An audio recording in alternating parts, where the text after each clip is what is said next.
Madam Deputy Speaker, I beg to move that leave be given to bring in a bill to establish a duty on Her Majesty's Prison and Probation Service and private sector operators to minimise violence in prisons and for connected purposes. And first of all, I would like to express my gratitude to all staff working in prisons. It's an incredibly challenging job, and even more so with COVID and the many challenges they face with the latest Omicron wave. Over 90% of prisons are currently outbreak sites, and I'm told by the Prison Officers Association trade union this is up from just 3 establishments a month ago. This has caused critical staffing shortages, as well as, of course, all the dangers to public health that follow. On top of this recent threat to the health of staff and prisoners, there's the ever-present threat to their safety too from prison violence. The sky-high level of violence plaguing our prisons makes rehabilitation inside practically impossible, meaning offenders often leave prison more damaged and dangerous than when they arrive. And that leads to more reoffending, costing tens of billions of pounds a year and causing misery for millions of victims and their loved ones who have to live with the consequences of even more crime. The prison lockdowns throughout the pandemic have thankfully reduced assaults from the all-time highs that we saw in 2019, but ministers must now learn the right lessons and not rely on long lock-ups in the future or revert back to a business-as-usual approach. The new Prison Strategy White Paper is a golden opportunity, Madam Deputy Speaker, for urgently needed change if ministers will only commit to doing whatever it takes to tackle both prison violence and indeed the causes of prison violence. And my bill aligns with the White Paper's stated aim to reduce prison violence and uses the paper's framework of key performance indicators, or KPIs, or management targets in common parlance, to achieve this. KPIs are already used in private prisons to reward or penalise their operators, but the government's new strategy extends these targets and adds new ones to public sector prisons too. It's obvious that these new KPIs need to include safety. Safety both for prisoners and for staff, but curiously this commitment is entirely missing from the White Paper. My bill seeks to correct this omission. It would enshrine a statutory duty on prison management, whether it's public or private sector, to minimise violence, and if KPIs are the Minister's preferred method of choice, well, that's the method we'll use here too.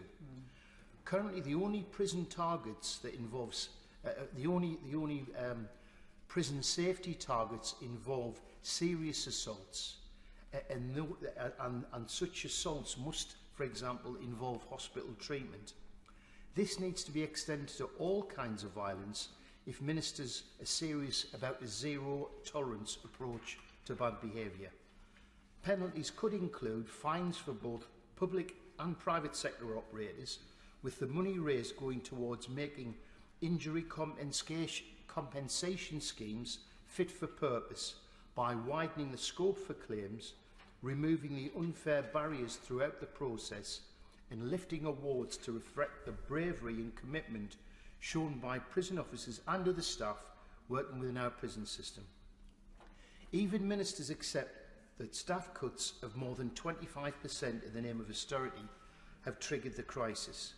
And this is evidenced by the recent rush to recruit more prison officers, but resignation rates have gone through the roof, with more officers now leaving the service each week than joining. The White Paper actually calls for an extra 5,000 prison officers to run the new generation of private prisons. But how will the Minister do this in light of their last failed recruitment drive? The second part of my bill enshrines into law a range of initiatives designed to protect staff and prisoners from violence and to encourage staff, especially prison officers, to stay in the job. The most wide-ranging of these is the Safe Inside Charter.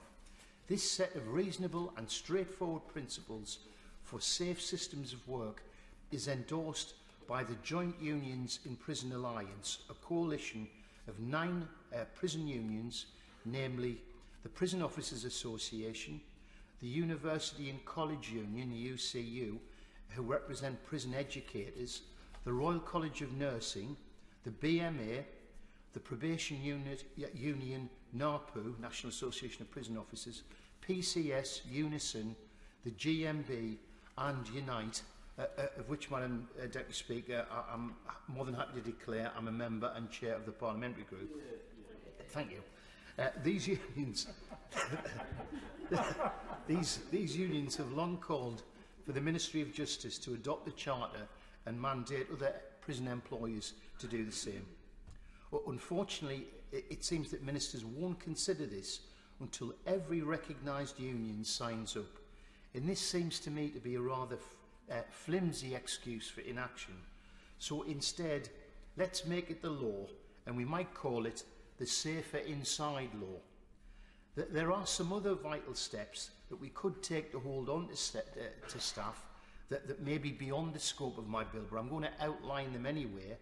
Firstly, the government could accept all the peer review body recommendations, including the £3,000 pay rise for entry-level prison officers, and make sure future advice is legally binding on ministers. Secondly, we could cancel all plans for new private prisons until we get to grips with why they are up to 50% more violent than publicly run prisons. And thirdly, we could bring prison officer pension ages back down to 60, because 68 is simply too late. There are many other ways to make prison staff feel rewarded and not exploited, but I'm afraid I don't have the time to go into that today. Above all, Madam Deputy Speaker, my aim with this bill is to focus minds on the terrible conditions facing both staff and prisoners in our prison system, and to start a national conversation about how we may solve this crisis. It's time to replace warm words with action, and if ministers won't act, then we must work together cross-party, across this House. I'm grateful for all honourable and right honourable members who've indicated support for my bill, to pass the Safe Inside Law ourselves. Therefore, I humbly request that my bill be given due consideration and passed into law.